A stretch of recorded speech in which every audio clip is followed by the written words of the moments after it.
Irán y Estados Unidos llevarán a cabo el sábado 4 সপ্তাহের বেশি সময় ধরে চলা যুদ্ধের অবসানে যুক্তরাষ্ট্রের দেয়া 15 দফা শান্তি প্রস্তাবের আনুষ্ঠানিক জবাব দিয়েছে ইরান। তেহরানের এই জবাবের বিষয়ে অবগত একটি সূত্রের বরাত দিয়ে বৃহস্পতিবার ইরানের রাষ্ট্রায়ত্ত বার্তা সংস্থা তাসনিম নিউজ এজেন্সির প্রতিবেদনে এই তথ্য জানানো হয়েছে। ওই সূত্র বলেছে, বুধবার রাতে মধ্যস্থতাকারীদের মাধ্যমে ওয়াশিংটনের প্রস্তাবের জবাব পাঠিয়ে দেওয়া হয়েছে। তেহরান এখন ওয়াশিংটনের জবাবের অপেক্ষায় রয়েছে।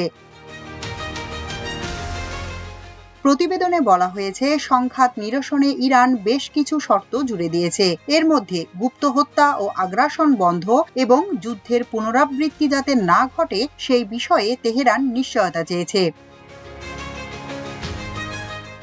এছাড়া যুদ্ধের ক্ষয়ক্ষতির জন্য সুনির্দিষ্ট ও নিশ্চিত ক্ষতিপূরণ দাবি জানিয়েছে তেহরান। পাশাপাশি এই সংঘাতের জন্য জড়িত ওই অঞ্চলের ইরানপন্থী সশস্ত্র গোষ্ঠীসহ সব ফ্রন্টে একযোগে যুদ্ধ বন্ধের আহ্বান জানিয়েছে।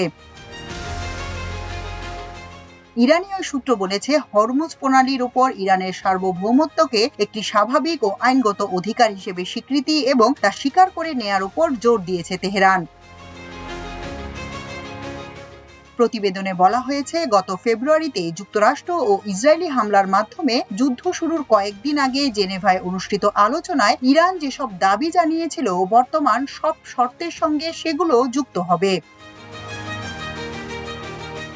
তবে ইরানি ওই সূত্র যুদ্ধ বন্ধে ওয়াশিংটনের উদ্দেশ্য নিয়ে সংশয় প্রকাশ করে বলেছে, ইরান মনে করে যুক্তরাষ্ট্রের আলোচনার আহ্বান এক ধরনের প্রতারণা, যার পেছনে একাধিক লক্ষ্য রয়েছে। এর মধ্যে রয়েছে যুক্তরাষ্ট্রকে শান্তিকামী হিসেবে তুলে ধরা, বিশ্ববাজারে তেলের দাম কম রাখা এবং দক্ষিণ ইরানে স্থল অভিযানের জন্য সময় ক্ষেপণ করে সামরিক প্রস্তুতি নেওয়া। মাল্টিমিডিয়া ডেস্ক, আমার দেশ।